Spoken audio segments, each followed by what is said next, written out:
ऐसा हम सभी के साथ होता है।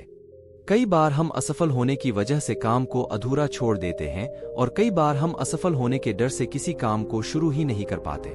आज की इस सफलता के लिए गौतम बुद्ध की प्रेरणादायक कहानी के जरिए आप जानेंगे कि सफलता पाने के लिए एक व्यक्ति के अंदर क्या क्या गुण होने चाहिए। एक बार की बात है, गौतम बुद्धा अपने कुछ शिष्यों को साथ लेकर प्रवचन देने के लिए एक राज्य से दूसरे राज्य की तरफ जा रहे थे।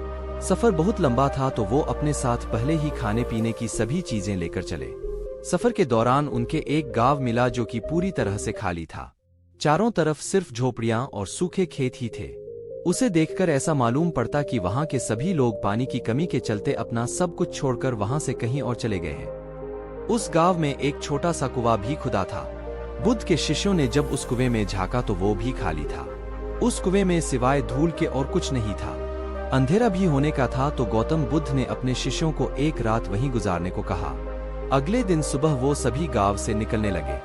वो लोग जैसे ही गांव से थोड़ा बाहर निकले तो उन्होंने देखा कि एक जगह पर बहुत सारे छोटे बड़े गड्ढे खुदे हुए थे। वो थोड़ा और आगे बढ़े तो उन्होंने देखा कि वहां हर थोड़ा दूरी पर वैसे ही सैकड़ों छोटे छोटे गड्ढे खुदे हुए थे। गौतम बुद्ध भी ये सब देख रहे थे लेकिन वो इस बारे में कुछ बोले नहीं।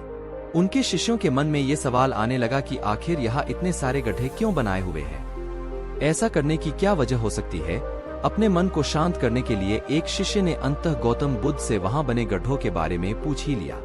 गौतम बुद्ध ने अपने शिष्यों को बताया, इस गांव की परिस्थिति देखकर पता चलता है कि इस गांव में कुछ समय पहले पानी सूख गया होगा और पानी की तलाश में ही यहाँ इतने सारे गड्ढे खोदे गए हैं। जिन लोगों ने ये गड्ढे खोदे उन्होंने मेहनत तो बहुत करी लेकिन किसी ने भी धैर्य नहीं दिखाया। अगर उन लोगों ने धैर्य के साथ सिर्फ एक या दो जगह पर गहराई तक खोदा होता तो उन लोगों को पानी मिल जाता। लेकिन वो लोग थोड़ा थोड़ा खोदते रहे और जब पानी नहीं निकला तो दूसरी जगह खोदने लग गए। इस तरह उन्हें कहीं पर भी पानी नहीं मिला और उन्हें इस जगह को छोड़कर जाना पड़ा। इस बात को आगे बढ़ाते हुए गौतम बुद्ध ने अपने शिष्यों को समझाया कि किसी भी काम में सफल होने के लिए हमें सिर्फ मेहनत ही नहीं करनी होती बल्कि कई बार धैर्य रखकर उस काम को करते रहना होता है। जब मेहनत से सफलता नहीं मिलती तो धैर्य काम आता है। जिस व्यक्ति के अंदर धैर्य होता है वो सफलता भी पाता है। असफल होने पर बार बार अपने कार्यों को बदलते रहना हमें सफलता से और दूर कर देता है।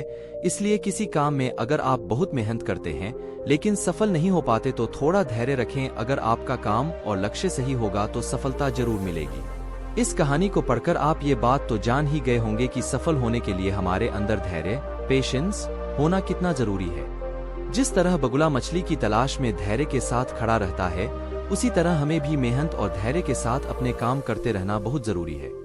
आज काम शुरू करा और 10 दिन बाद मालामाल हो गए, ऐसा बहुत कम होता है। किसी भी काम को सफल होने में समय लगता है और उस समय काम आता है हमारा धैर्य। इसलिए किसी भी काम को ये सोचकर शुरू ना करें कि आपको सब कुछ जल्दी से मिल जाएगा। धैर्यपूर्वक मेहनत करते रहें, सफलता आपको जरूर मिलेगी।